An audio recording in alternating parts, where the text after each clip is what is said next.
Bom dia, boa tarde, boa noite. Meu nome é Ana Celeste, eu sou psicóloga, psicanalista, tenho mestrado em Psicologia e Sociedade pela Unesp. Estamos iniciando as leituras e as interpretações sobre o seminário 20, mais ainda, de Jean-Jacques Lacan, psicanalista francês, da linha de pensamento estruturalista. E hoje contamos com a presença ilustre da professora doutora Roberta Portugal, que é professora do Departamento de Letras da UFPB, doutora em Letras com ênfase em análise do discurso. Semana passada, nós lemos e discutimos o primeiro capítulo do seminário, intitulado Do Gozo. Então, nós fomos do ponto 1, e hoje iniciaremos o ponto 2, em que Lacan ele vai tratar especificamente das questões sobre a feminilidade, sobre o amor, sobre o que é o amor. Você gostaria de começar a leitura, Roberta? Sim, gostaria de agradecer o convite também, participar do podcast. Então, iniciando a leitura, ponto número 2, Lacan diz: escrevo isto e não escrevo depois de terminado, nem amém, nem assim seja. O amor certamente faz signo, e é ele sempre recíproco. Coloquei isto há muito tempo, muito suavemente, dizendo que os sentimentos, isto sempre é recíproco. Era para que isto me retornasse. E o amor, ele é sempre recíproco? Mas é claro, mas é claro. É mesmo por isso que se inventou o inconsciente, para se perceber que o desejo do homem é o desejo do outro, e que o amor, se aí está numa paixão que pode ser ignorância do desejo, não menos lhe deita toda a sua poja. Quando se olha para lá mais de perto, vêm-se as devastações. Nesse ponto, ele vai trazer uma coisa muito interessante, né? Como o amor enquanto signo. Mas que signo é esse? Né? É o signo do desejo. É o amor enquanto signo de desejo. Esse amor, porque assim, o desejo em si, ele é muito duro, né? Ele precisa, para funcionar e para que ele se torne suportável, é necessário o elemento simbólico aí, um signo, literalmente. Para que esse desejo ele possa se tornar suportável para o outro, porque assim não é confortável ser objeto causa de desejo de alguém, é sempre algo muito difícil. E o amor ele surge como um amortecedor, como um lubrificante, né? Para que esse desejo ele possa por fim ser simbolizado. Quando Lacan diz que todo amor é recíproco, porque o que ele está colocando nesse sentido é de que existem sempre as relações, mesmo aquelas relações que a gente olha assim e deu errado, elas na verdade elas funcionaram. E por quê? Porque o que existe para Lacan são parcerias patológicas, né? E nessa relação, mesmo que dê errado, o que você vai ter como produto seria a devastação. Então, esse é um conceito que Lacan ele vai trazer de Freud, quando Freud ele vai falar sobre a relação entre a mãe e a filha, relação esta que é sempre da ordem catastrófica. Nessa relação pré-edipiana, em que a menina, né, ela tem a mãe como objeto de desejo, como objeto sexual, né? E como é que isso se dá? Se dá porque a criança não conhece nada mais do que o próprio corpo. E a partir dos cuidados maternos que essa mãe vai ter com os seus, com a criança, de manipular o corpo, etc. e tal, isso vai causando as excitações nessa criança, que só conhece o corpo. O corpo da criança, esse pequeno bolinho de carne, é a mediação dela com o mundo. Né? E aí vem a devastação. O que consiste a devastação? A devastação também é conhecida como a dor do amor, na clínica psicanalítica, que apenas os ditos, não todos, que são quem se inscreve do lado feminino da sexuação, experimenta, que é a dor do amor. É a luta de se colocar como objeto de desejo para a mãe e sendo esse lugar sempre negado. Aí quem é que a gente tem, né? Um excelente exemplo é a Camille Claudel, a Frida Kahlo, e as repercussões que isso vai trazer para a vida amorosa das mulheres. Não vai acontecer para aqueles que se inscrevem do lado masculino da sexuação. Porque nessa relação entre homem e mulher, o homem é para a mulher devastação e a mulher é para o homem um sintoma, ela é parte desse sintoma dele. Por isso que é sempre recíproco. Alguém quer colocar alguma coisa? Eu não entendi em que sentido que o homem é para a mulher devastação e a mulher é para um homem um sintoma. Não entendeu? Porque talvez eu tenha chegado meio na metade do debate aqui, né? Não sei. Então veja. Por quê? Porque o desejo do outro é sempre o desejo do outro, desse grande outro. Certo? Então, quando você entra numa relação a partir de uma demanda de desejo em que se direciona essa demanda para um outro. E essa relação, ela é uma repetição para a mulher da sua relação pré-edipiana com a sua mãe. Essa mãe que pode não colocá-la nesse lugar de objeto causa de desejo, né? Essa mãe que ela não percebe, ela não vê, né? Não, ela é uma mãe angustiada que não consegue dar esse lugar. Quando ela não consegue, isso vai se repetir nas relações afetivas. Eu vou pegar aqui um pouquinho eu vou dar trazer aqui um pouco para ver se fica mais claro acerca da devastação. Eu vou fazer desculpa, se você me permite fazer uma questão talvez um pouco mais específica, né? Deixa eu trazer aqui. Por que essa diferença, por exemplo, né? Porque que para o homem a mulher também não é devastação. E por que para a mulher porque o homem ele vai também não é sintoma? Porque ele vai procurar alguém que encaixe com o sintoma dele.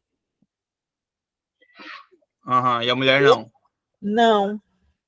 Ela vai procurar a relação que ela tinha com a mãe.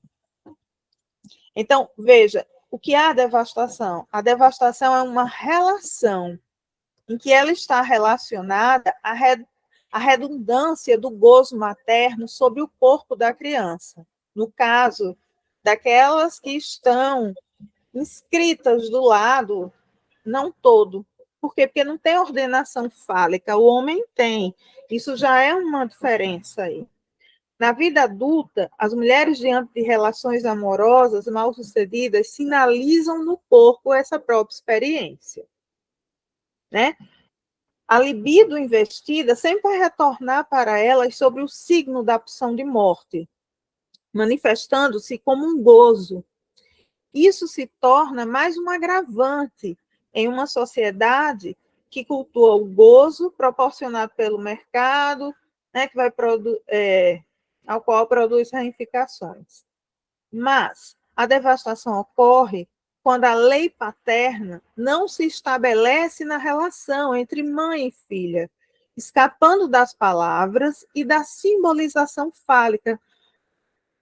O fato de ter um falo, certo? Um falo simbólico no corpo, e depois eu vou falar um pouco sobre isso, porque assim, para o homem também não é fácil, porque o pênis é para ele, o menino, durante o processo dele de amadurecimento, o pênis para ele é como se fosse um corpo estranho, uma coisa de vida própria, um alien. Ele vivencia essa experiência com o próprio pênis, por quê? Porque ele se excita sem que o cara nem de repente está lá e ele se excitou, teve uma ereção. O que traz uma série de complicações a nível psíquico desse órgão que tem uma vida própria. Então, é por isso que é nesse ponto, certo? Que só aquelas pessoas, você pode ser um homem, mas se você tiver inscrito do lado feminino da sexuação, aí você se devasta, você pode ser devastado, porque a devastação, ela vem dessa relação mãe e filha.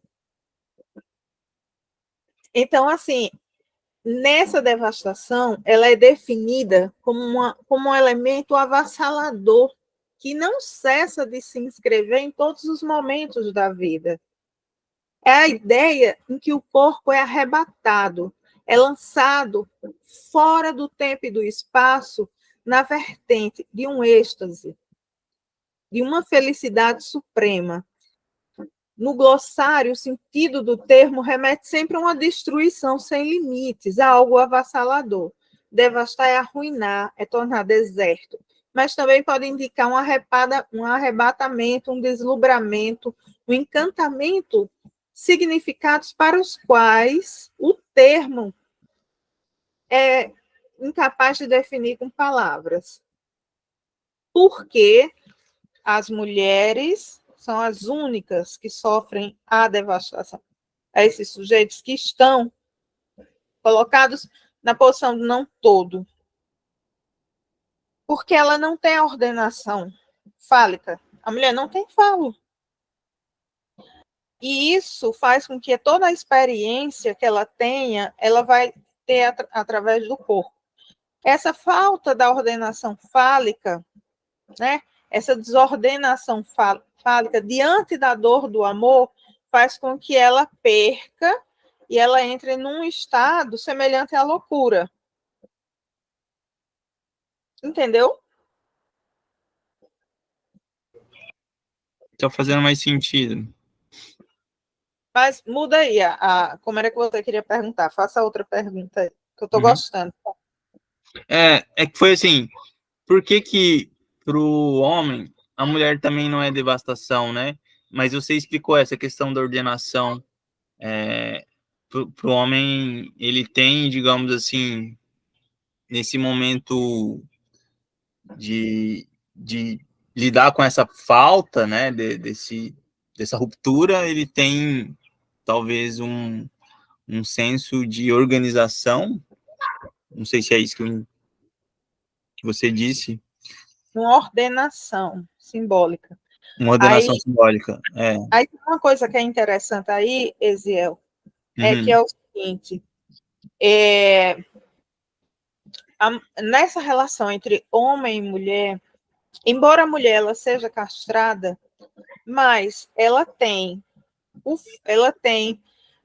sabe lidar com o semblante fálico. O semblante fálico está do lado da mulher. Quando um homem se aproxima, se apaixona pela mulher, é em ti mais do que tu, né? Ele está percebendo, ele está depositando nela esse semblante, essa representação fálica nela. Por isso que é sintoma. Quando a relação, né, se acaba, Aí o que é que acontece? Ele sente como uma perda, como É uma porque, assim, perda, como a castração. essa relação com a mãe, né? Eu tenho a Hum, impressão de que o homem ele busca nas mulheres também uma forma de substituição da figura materna, né? Que é sempre essa figura de completude, né, de satisfação, enfim. E Freud tem você, duas explicações para isso. ah, Procura,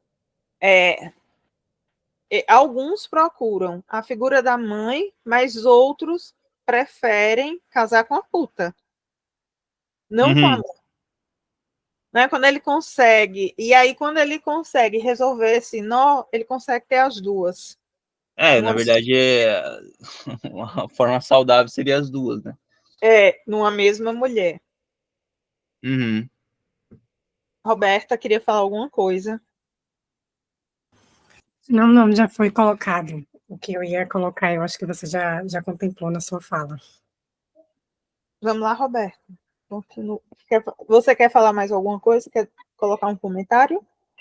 Não, acho que a gente pode partir para a leitura.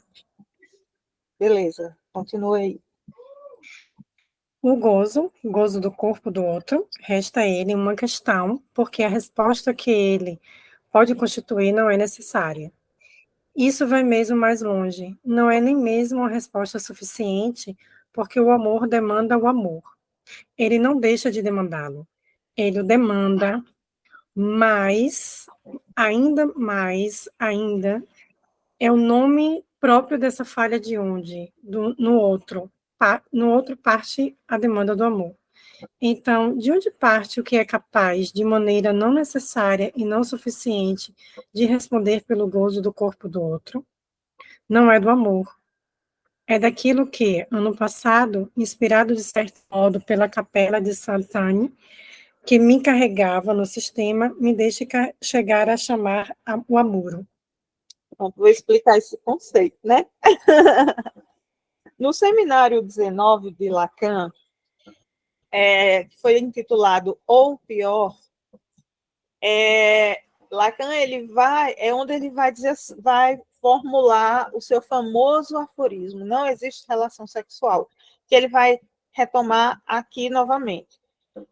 Entre os sexos não existe relação sexual. Por quê? Ele vai aqui utilizar a lógica, né, que eu até coloquei para vocês hoje. Né? Por que não existe? Ele vai usar como lógica, né, dessa incapacidade a lógica de Aquiles e a tartaruga, né, do filósofo Zanon, né? Então, o que é que ele quer dizer? Ele vai usar o paradoxo de Aquiles e da tartaruga. Um dos maiores paradoxos da história da filosofia é aquela que conta a história do herói grego Aquiles e da tartaruga. Conta-se que Aquiles estava disputando uma corrida com a tartaruga. No ímpeto de generosidade, resolveu dar a ela uma pequena vantagem, deixando que o bicho partisse alguns centímetros à frente. Segundo o filósofo grego Zanon, por mais rápido que Aquiles se movesse, ele jamais conseguiria ultrapassar a tartaruga. O paradoxo formulado por Zanon é o seguinte: cada vez que Aquiles corre determinada distância, no espaço de tempo, a tartaruga já percorreu uma outra distância. O que é que ele quer dizer com isso? Quando você tem entre dois números, que o que ele queria provar aqui era a lógica de que dos números naturais, que entre os dois números naturais de uma distância, e essa distância entre 1 e 0, você sempre vai ter infinitos números. Isso desconsiderando a variável tempo, certo? Porque o que ele quer provar aqui, a partir desse paradoxo, é a lógica de que os números sempre tendem ao infinito. É sempre infinito. Entre um número e outro, você tem 1 e o 2. Entre o 1 e o 2, você tem infinitos números, porque você tem o 1, aí tem o 1.1, 1.1.1, 1.1.2, 1.1.2.1. Então, você vai ter, até chegar ao 2, é sempre da ordem do infinito. Por quê? Porque aí ele vai isolar. O que ele isola aí, nesse movimento abstrato, é o tempo. Lógico, se você coloca a variante de tempo, aqui eles vai ganhar. Mas não era isso que ele queria mostrar. Então, nessa demanda, que é sempre uma demanda, né, desse sujeito para alcançar o desejo, que o desejo já não é dele, mas é sempre o desejo desse grande outro, nós não desejamos o nosso desejo, nós desejamos aquilo que a gente acha que o grande outro deseja. Então, existe uma demanda, uma distância desse objeto. E essa distância, por isso que a demanda do amor ela é sempre infinita. Porque você nunca vai chegar, você nunca vai alcançar. Bem, voltando sobre o conceito, né? E é por isso que não vai existir relação sexual, né? Não vai existir essa relação entre homens e mulheres. Isso porque entre essa distância desses pontos existe um abismo psicológico entre esses sexos, até pela forma, pela constituição. A mulher, ela entra no Édipo via complexo de castração e o homem sai do Édipo via complexo de castração. Então, enquanto um entra, tem a castração enquanto central, mas enquanto a castração serve para um entrar, para o outro serve para sair. E aí o movimento que a mulher vai fazer depois vai ser muito mais complexo do que os homens. Então, a gente já sabe por que tem um abismo entre esses sujeitos a partir dessa lógica. Um espaço de incompreensão e desencontro, até pela forma como se resolve o complexo de Édipo, né? Que Lacan vai chamar de o grande outro sexo. Lacan acreditava que homens e mulheres têm dificuldades em se entender, de se comunicar, devido às diferenças psicológicas, criando um muro simbólico entre eles. Por isso, é por isso que a gente vai ter os mal-entendidos, os conflitos e as dificuldades de relacionamento. Isso é um muro entre o amor, entre o homem e a mulher, e o amor existe um muro. Entenderam? Entenderam? Sim, sim. Quer colocar alguma coisa, Roberta? Falar alguma coisa? Pensando aqui, né, sobre essa impossibilidade de relacionamentos entre homens e mulheres, já que a relação sexual ela não existe, né, para lá. Fiquei pensando como que isso se organiza. Eziel, quer colocar alguma coisa? Acho que sim. Essa dinâmica, né, de que a mulher entra no Édipo via complexo de castração e que o homem sai do Édipo via o complexo também. Digamos assim, esse seria um formato de relacionamento previsível, né? O sujeito que entra no Édipo via a castração e o sujeito que sai via castração. E supondo um relacionamento entre os sujeitos, por exemplo, sei lá, iguais, isso é uma coisa que você tem uma possibilidade de dinâmica de desejo, como que é isso? Por exemplo, um sujeito que entra no Édipo via complexo de castração com outro sujeito que entra no Édipo via complexo de castração. Você está falando assim, no caso de relação entre pessoas do mesmo sexo? Não do mesmo sexo, sei lá, biológico, né? eu não sei se isso é se é um formato que não tem teoricamente, mas eu Porque, tô veja, com essa veja dúvida. só. Não, isso aí é simples, é uma coisa simples. Na lógica da sexuação, certo? O sujeito, porque assim, o sexo biológico, ele não vai determinar a sexualidade. Então, Sim, mas você, eu tô falando desse ponto de partida mesmo. pronto. Então, você pode ter um homem que ele está do lado, se inscreve do lado feminino da sexuação. Nesse caso, ele vai ter o processo como a mulher. Ele vai entrar pelo complexo de castração. Ele vai fazer o mesmo movimento. Porque, assim, o sexo biológico, isso, Lacan, ele vai deixar muito claro, ele não tem nada a ver.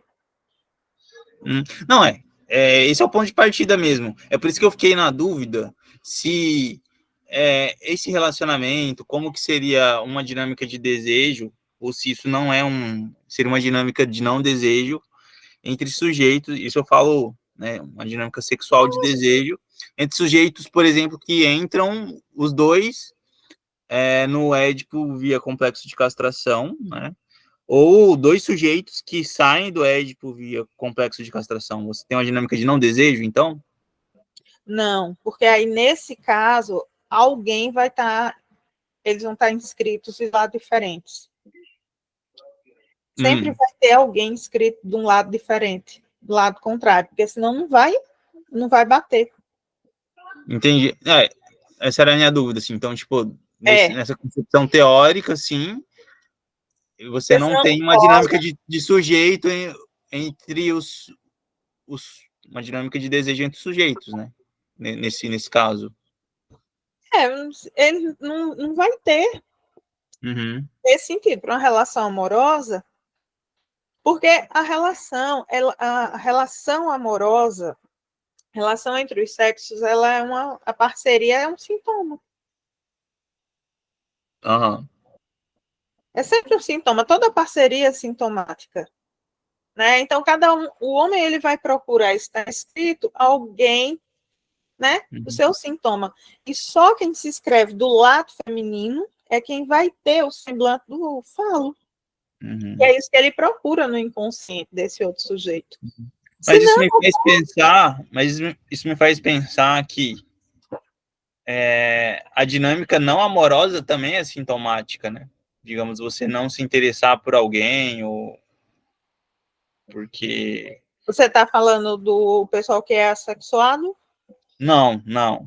Estou falando de sujeitos que desejam e que desejam algumas pessoas e outras não. Nesse sentido, que desperta, digamos, esse afeto intenso ou não desperta esse afeto intenso, entende? Você dispensa ou não dispensa? Não, de ter um afeto intenso por alguém ou não, entendeu? Eu tô dizendo assim, me parece que não ter um desejo, um afeto intenso por alguém também é uma questão do sintoma, né? Da mesma forma que ter desejo por alguém e ter um afeto intenso por alguém também é uma questão de sintoma, de complementaridade sintomática. É porque, assim, você vai se interessar por aquela pessoa que vai te complementar sintomaticamente. Você vai fazer parceria. Se você não se interessa, é porque não fez parceria. Uhum. Ou Sim, mas não fez parceria por ser digamos assim, uma configuração do sintoma, né? Porque o ponto de seria ordenamento sintoma, é o sintoma, não. Seria não? sintoma se essa pessoa ela não se interessasse por ninguém. Ela fosse assexuada. Aí é um sintoma da sexualidade dela, é uma forma de sofrimento. Ela não deseja ninguém. Aí seria uma forma de sofrimento, seria um sintoma. Né? Por que Uhum. ele não deseja ninguém? Por que ele não deseja? Né? É o A desejo de não histérica, ela poder. tem esse caráter? Não desejar, não. No caso do assexuado, é um sintoma. É o desejo de não querer desejar. Então, o sujeito ele está tão em si mesmado, ele está preso, né, nesses primeiros movimentos narcísicos da criança, em que ela é suficiente por ela mesma. Isso é um Uhum. sintoma. Mas o fato de uma pessoa ela se interessar por um e não se interessar pelo outro, aquela pessoa que ela não se interessou é porque não fez parceria. Não pegou, não teve cola. Entendeu? Aí não é um sintoma. Uhum. Sintoma é quando faz a cola. Que pegou e que teve. Porque assim, ama em ti muito mais do que tu. Porque o homem, ele reconhece naquela mulher algo para além dela. Ele ama ela mais do que o que ela é. Ama mais do que ela é. Em ti, mais do que tu. Por isso que a dor do amor masculino, ele sente como se ele tivesse perdido literalmente alguma coisa. E aí é uma dor melancólica. Porque é que muitos homens surtam e matam as mulheres. Porque ela está lá do lado do fálico, ela tem, é como se ele perdesse essa ordenação fálica, porque ela vai dar peso a ele, já que o homem não tem peso algum. Ele tem o falo, mas ele não lida com o significante do falo, ele não lida com isso. Quem lida é a mulher. Então, quando ele perde, ele surta. E enquanto a mulher ela vai fazer os sintomas no corpo da devastação, né? Ela perde a razão por alguns motivos, ela perde a ordenação. Aí a gente pode pensar, um exemplo é a Medeia, quando ela perde, né? É um exemplo também de devastação muito, muito bonito. Ela perde a ordenação fálica e mata os filhos para se vingar de Jasão. Camille Claudel, ela enlouquece quando Roldan larga. E os homens, né? Os homens, eles passam ao ato, eles podem chegar a passar o ato de matar. Por quê? Porque perdeu essa ordenação. Tá claro? Sim, sim. Eu consegui explicar para você porque é que não pode. Para mim Ficou ficou mais claro. Sim. Uhum. pronto. A gente vai voltando a essas coisas. Roberta, vamos lá? Sim, sim. O amuro é o que aparece em signos bizarros no corpo. São esses caracteres sexuais que vêm do além, desse local que temos acreditado podermos ocular no microscópio sob a forma de germe, feito do qual farei vocês notarem que não se pode dizer que seja a vida, pois aquilo também porta a morte do corpo, por repeti-la. É de lá que vem o mais, o em corpo, o ainda. Falso dizer que há separação da soma e do germe, pois, por alojar esse germe, o corpo leva seus traços. Há traços no amor. Muito bem, são traços apenas.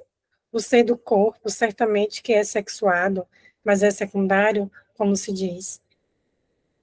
A ciência o demonstra, não é desses traços que depende o gozo do corpo, no que ele simboliza o outro. Aí está o que adianta a mais simples consideração das coisas. Do que é que se trata, então, no amor?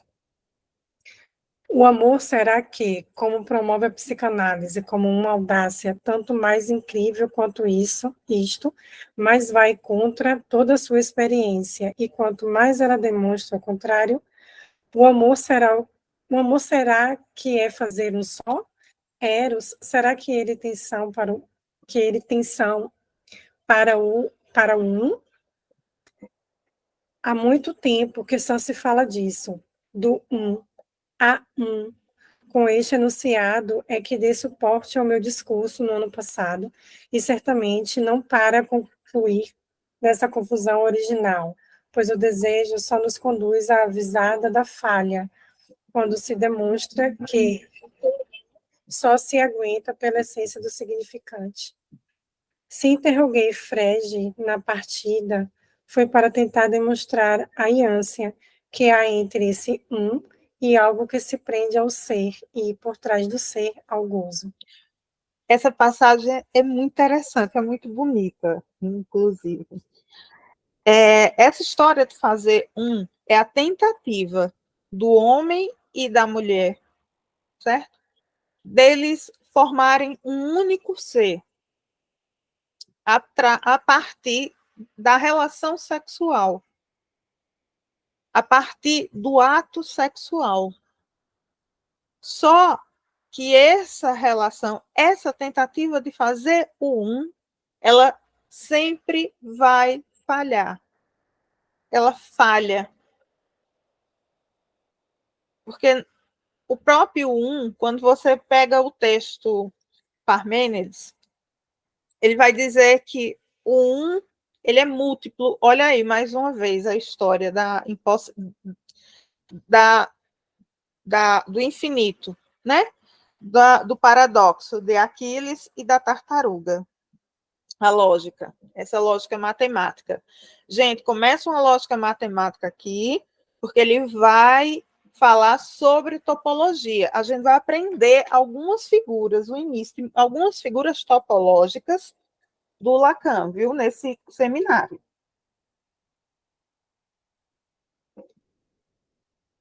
Então, a demanda, que é sempre essa demanda infinita, e essa tentativa de fazer nesse que para Parmênides é como se fosse, ele é múltiplo.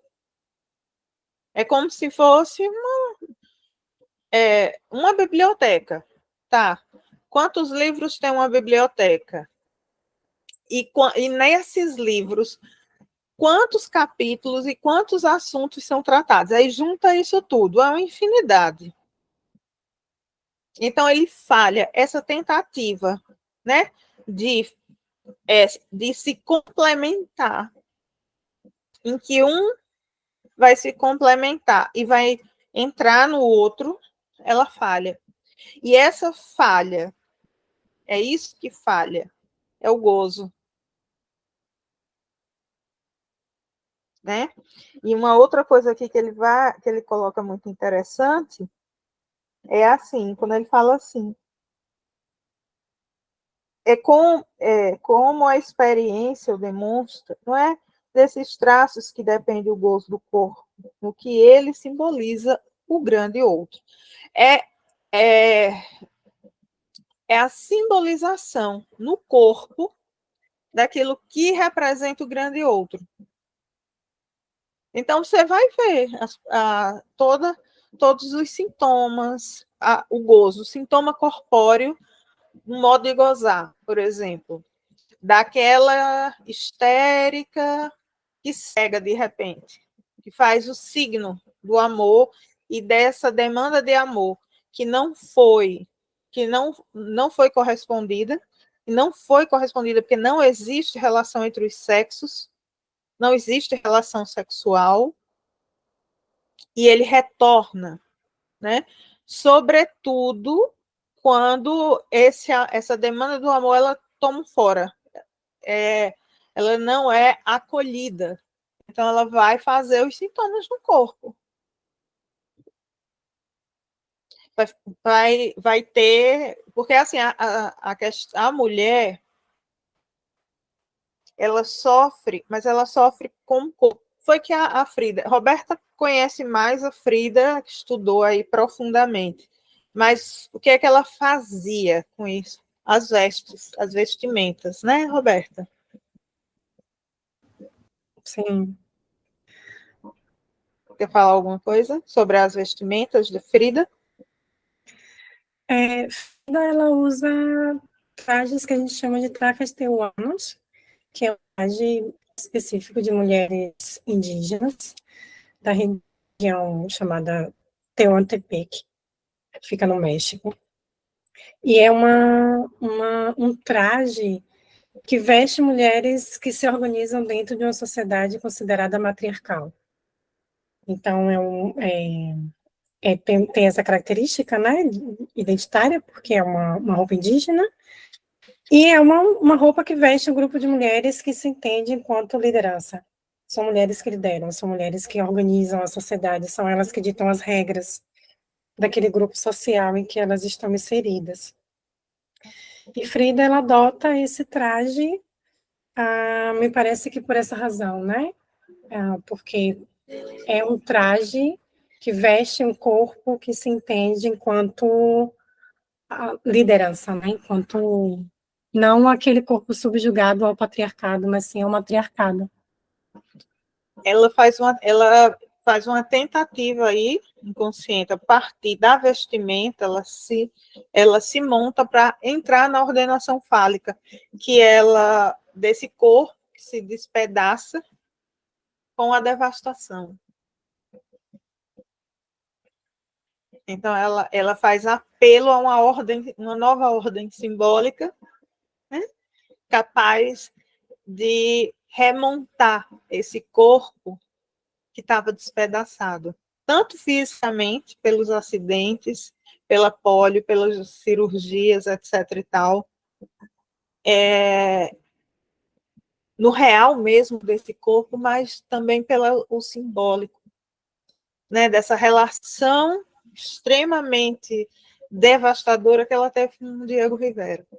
Então, ela faz, né, ela, ela, ela tem essas vestes para dar um contorno ao próprio corpo. Isso é bonito. Acho lindo.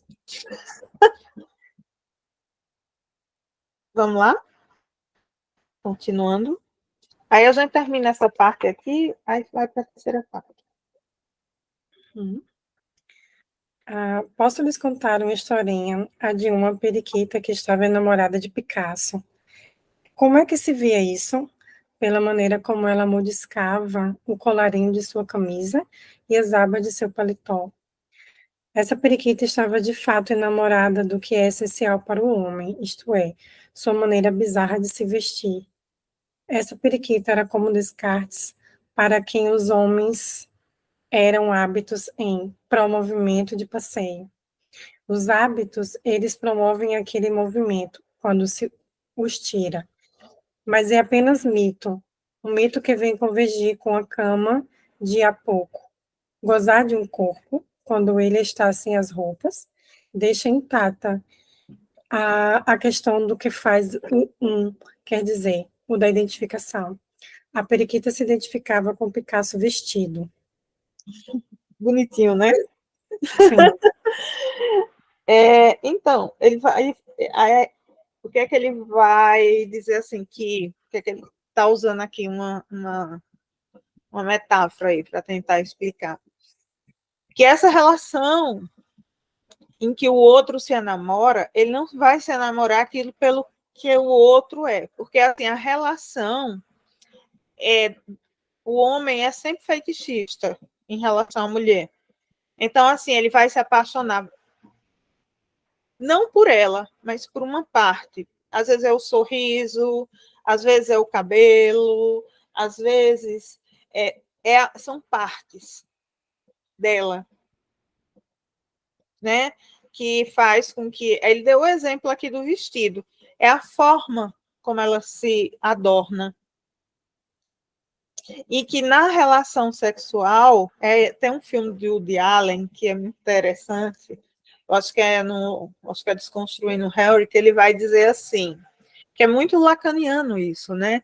Que ele, sobre a questão da relação sexual, ele diz que a relação sexual acaba no sentido em que você jamais goza do corpo do outro, você goza no corpo do outro, né? A relação sexual é uma masturbação a dois.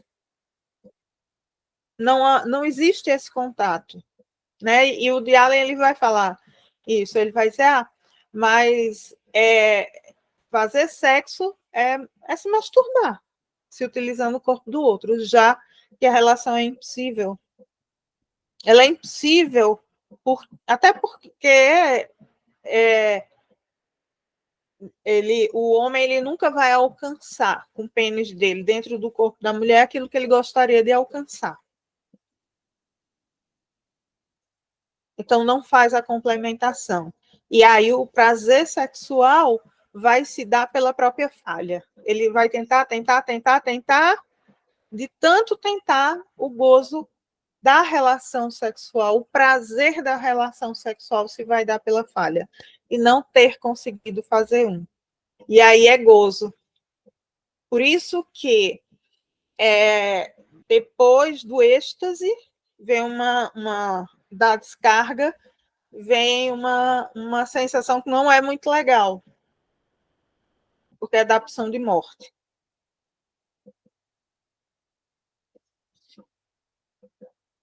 Vamos lá? Alguém quer colocar alguma coisa? Ziel, Roberta. Tem pergunta, Roberta? Não, só pensando sobre. Eziel faz pergunta, que é ótimo fazer pergunta. Isso que você falou que o homem nunca alcança na mulher aquilo que ele busca, né? Que depois da descarga ele lida com essa pulsão de morte.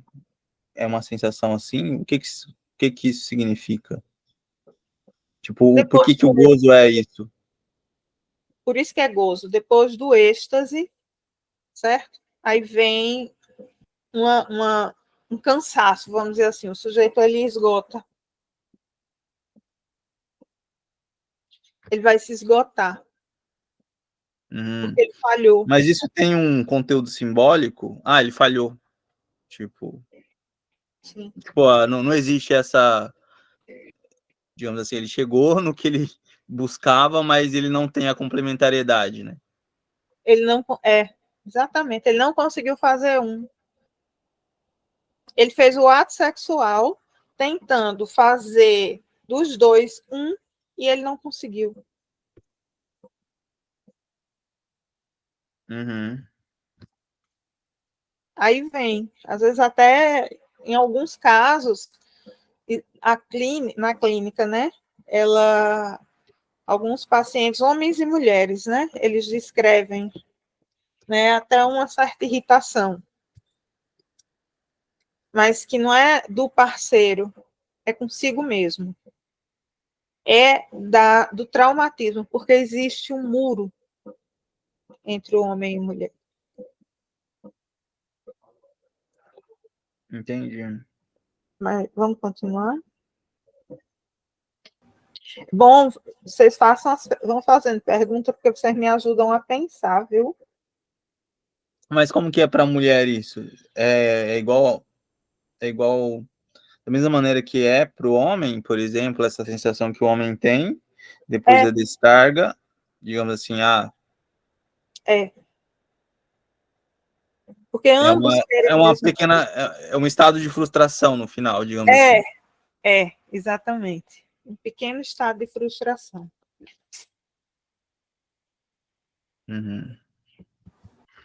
Vamos lá, Roberta. O mesmo acontece com tudo que diz respeito ao amor. O hábito ama o monge, porque é por isso que eles são apenas um. Dito de outro modo, o que há sob o hábito é que chamamos de corpo. Talvez seja apenas esse resto que chamo de objeto A. O que faz aguentar essa imagem é um resto. A análise demonstra que o amor, em sua essência, é narcísico e denuncia que a substância do protenso objetal, papo furado, é de fato o que, no desejo, é resto, isto é, sua causa e esteio de sua insatisfação, se não da sua impossibilidade. O amor é impotente, ainda que seja recíproco, porque ele ignora que é apenas o desejo de ser um, o que nos conduz ao impossível de estabelecer a relação dos quem? Dos dois sexos. Essa parte ficou claro, que era aquilo que eu estava falando, né? Sim. Da impotência. Que no final a gente se depara com a impotência. Né? E é o próprio fracasso. Alguém quer colocar mais alguma coisa?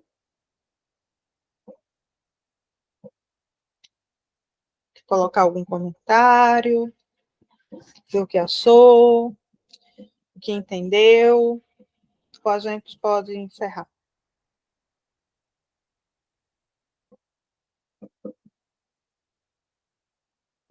entre onças. Eu vi que você postou, né, algumas reflexões. Eu não sei se você ia entrar em detalhes, acho que eu perdi uma parte, mas sobre aqueles casos, né, de assassinato que você comentou. Como que era o nome do É o maníaco do parque. Maníaco do Parque? Isso. Então, eu coloquei, eu não tenho muitos dados do caso, mas é só para vocês entenderem como é que se dá essa questão da relação entre os sexos e da própria formação da identidade sexual do sujeito.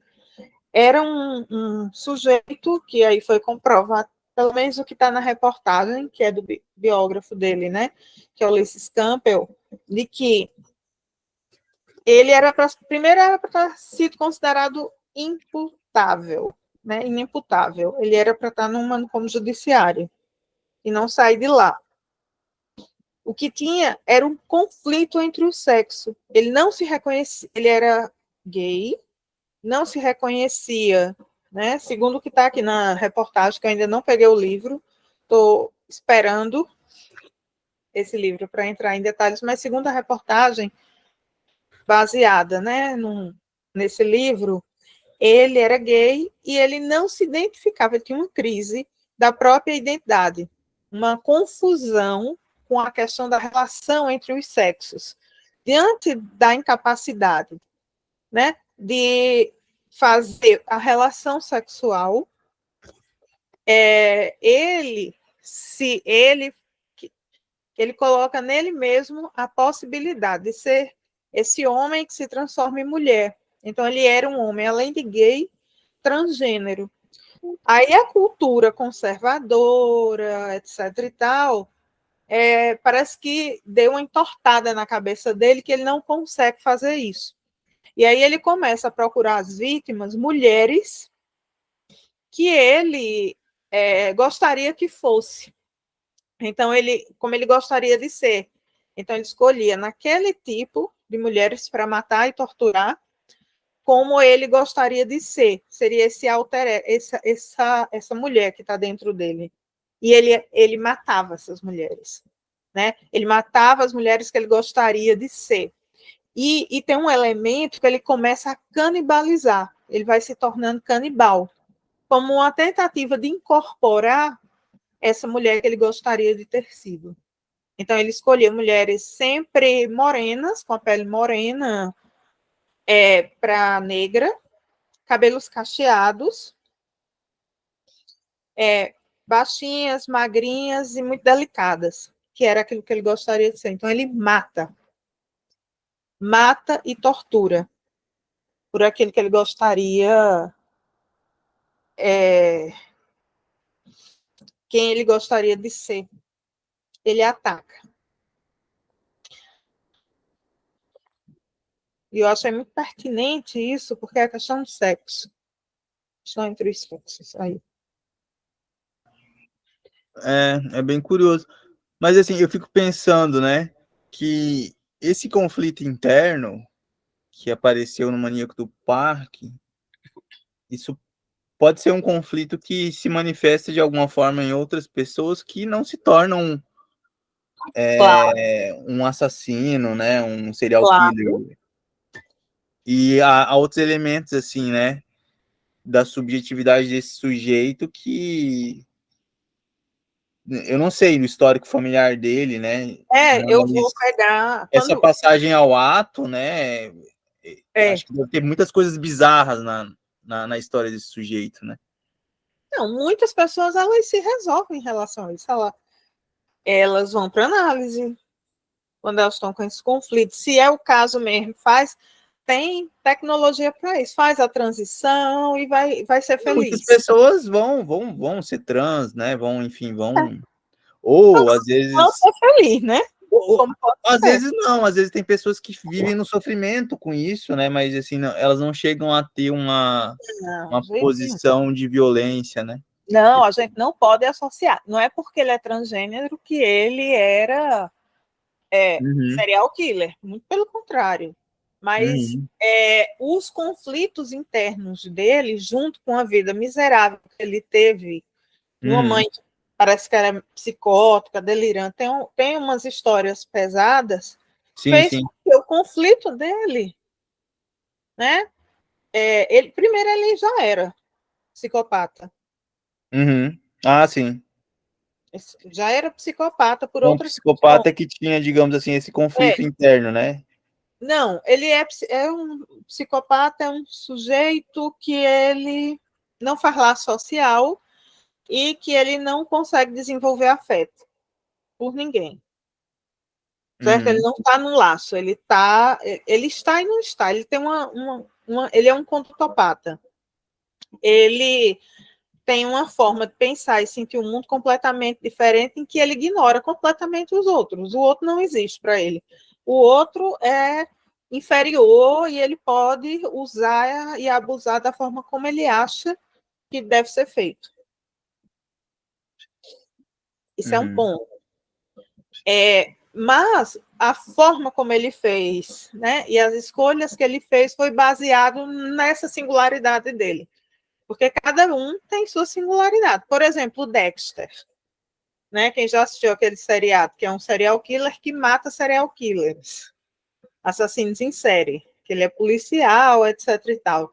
A escolha dele de matar determinadas pessoas tem a ver com o conflito dele. Né? Na verdade, ele estava tentando matar ele mesmo. Então, ele mata os outros. Ele mata aquilo que ele não gostaria de ser como aqueles. Então, ele cria um código para botar o mundo em ordem, o mundo no lugar. Mas nesse caso que me chama a atenção é porque ele começa a canibalizar, ele estava se tornando canibal, como fosse uma tentativa de incorporar aquelas características nele. Eu estava lendo Darcy Ribeiro, O Povo Brasileiro, e tinha uma parte interessante sobre o canibalismo, né, da população indígena. Eles canibalizavam aquelas pessoas que eles gostariam de adquirir aquelas características. E aí eu me lembrei muito disso, né? Por que começar a canibalizar essas mulheres? Como uma forma, né? Como um ritual, talvez, isso eu estou chutando, para incorporar aquelas características. Agora eu preciso ler o livro, e aí a gente pode fazer um especial só o Maníaco do Parque. Mas só em setembro, porque é quando vai sair o livro. Ah, bem interessante. Aí a gente pode pegar esses estudos de caso, porque está aí, está no livro, a gente pode pegar as biografias e tá fazendo, para pensar a clínica. A forma de pensar a clínica. Pôr em prática. Legal. Alguma pergunta? Não.